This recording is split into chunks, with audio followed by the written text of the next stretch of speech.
When we build homes and when we think about the design of the home, when we're working with an architect, a lot of that revolves around how the home is experienced from the family, but also from the guest perspective. From the moment you walk in, the home is designed to reveal itself piece by piece. What you see, what you don't, and what is intentionally hidden. So I want to walk you through how we accomplish that through the living spaces.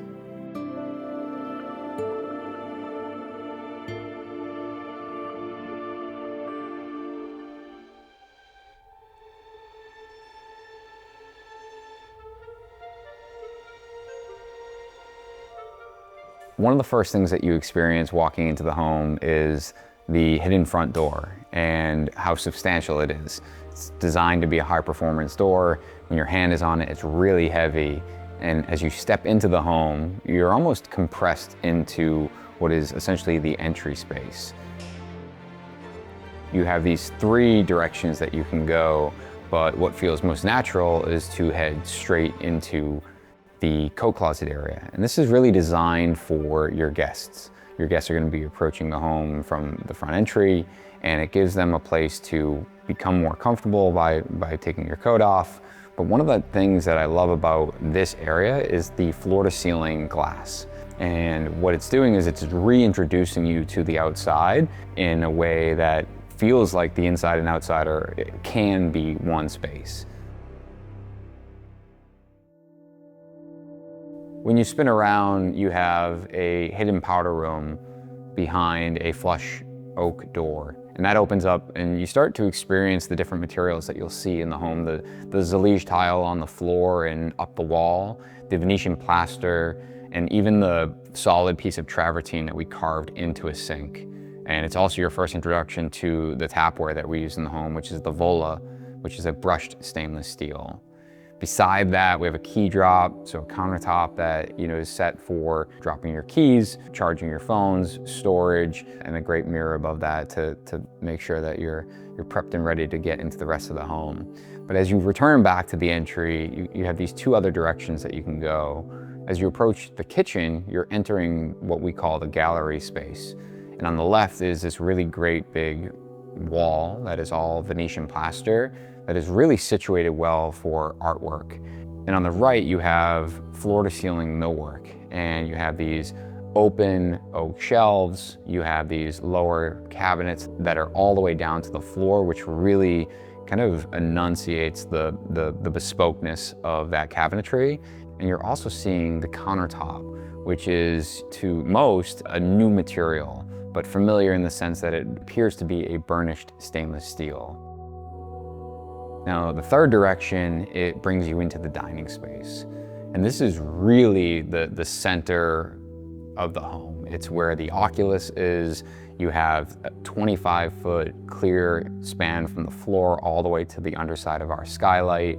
It is really the wow moment of the home. It really goes from being compressed in the entry to expanding and seeing glass in the ceiling, glass in the front of the house, in the back of the house, capturing the outside spaces in what is a more intimate dining space. One of the things I love about the dining space is that it's situated with glass on both sides, but the front of the home has this planter that it goes across the entire front deck.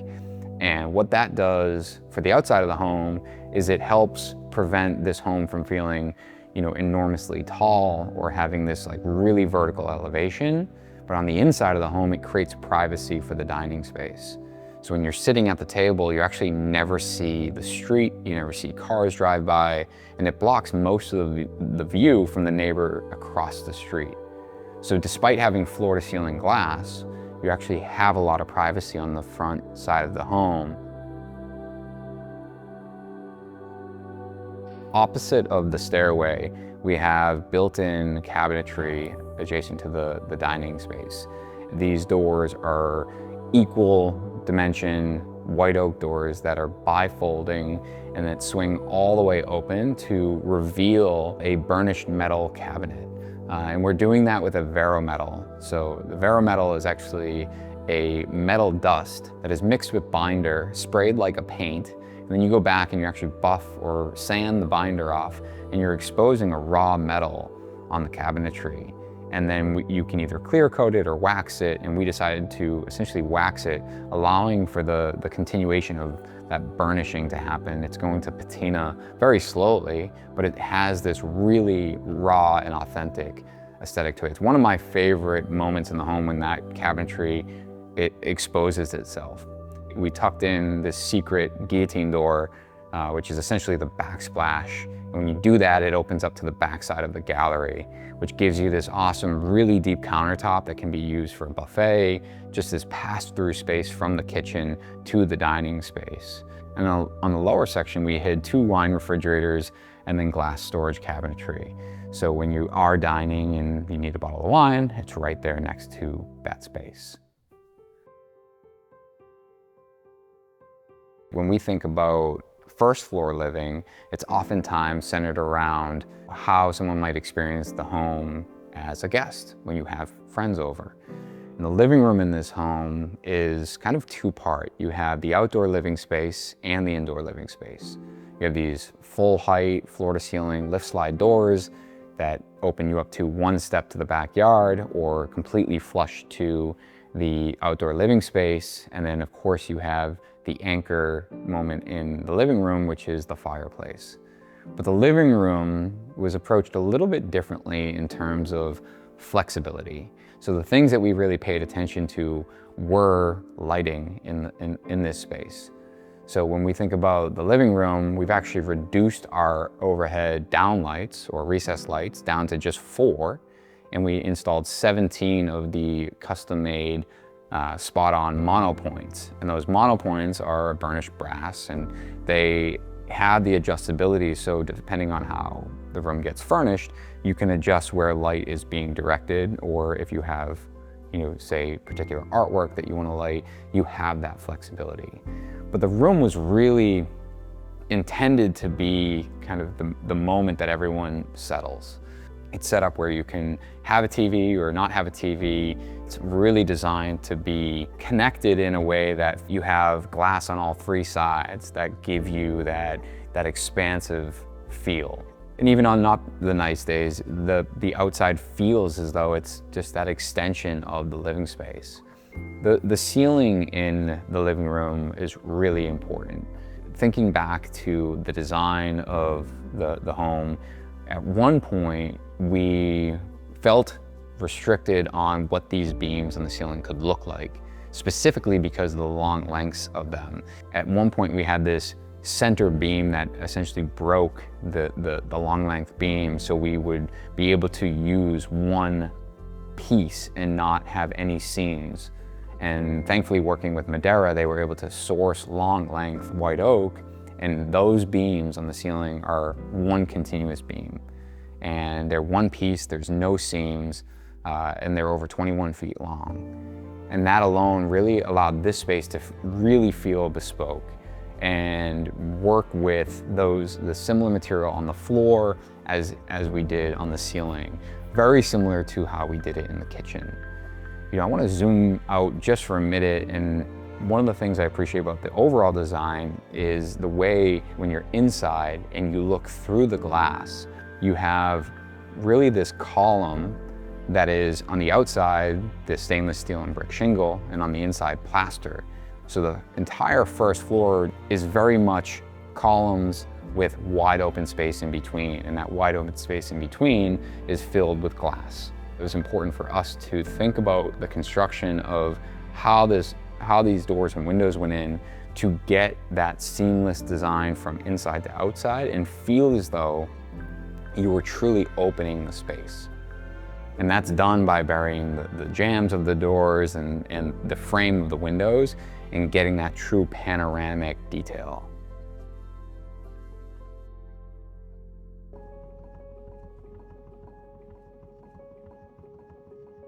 Leaving the living room, you head down into the basement, and that staircase is oversized intentionally, so it is really big and really comfortable. Still the same level of detailing going down into that space. You have one-piece handrail that was custom carved from top to bottom, custom made handrail brackets that are built into the plaster, so there's no escutcheon. Really thoughtful details for the staircase and that continuation of the plaster all the way down to the lower level. When you get down to the bottom of the stairs, you have this mudroom and you have these floor to ceiling oversized closets. Plenty of storage space for everyday use, backpacks, coats, shoes, sporting equipment, but designed in a way that, you know, when the family comes home through the garage, which is directly connected to this space, they come in and they're able to put all of their stuff away. When you come through the garage, you are immediately compressed into the mudroom. And that's done by having this full height pivot door in the hallway. It's really forcing you to come in, put your stuff away, and then come upstairs and be part of the communal part of the home, the living room, the dining room, the kitchen. That pivot door is nice because when you do open it up, it connects you to that second living space for the home. So it's tucked down there in a way that is really cozy, that the family can utilize in really any way they see fit. It could be a gym, it could be a movie room, it could be a game room. But we built it in a way that is adaptable. And one of the ways that we're able to get such a large space down there is that that living space actually extends underneath the outdoor pavilion off of the living room. Floor to ceiling millwork, you have a sink down there, it's prepped and ready for really any use that someone might have in that space. The entire lower level becomes really where the family enters the home because it's tied back to the 3-car garage. So whether you park in the garage or underneath the bridge, your vehicle is out of the weather and it's where you're entering the home as a family. But as a guest, you're going to experience the home differently. You're going to come up the masonry stairs and land on the top of that bridge. And that bridge becomes this front deck space that becomes additional living space. That is really something we worked hard at to make sure that whether you were inside or outside, covered or uncovered, it felt as though it was all cohesive and part of the home itself.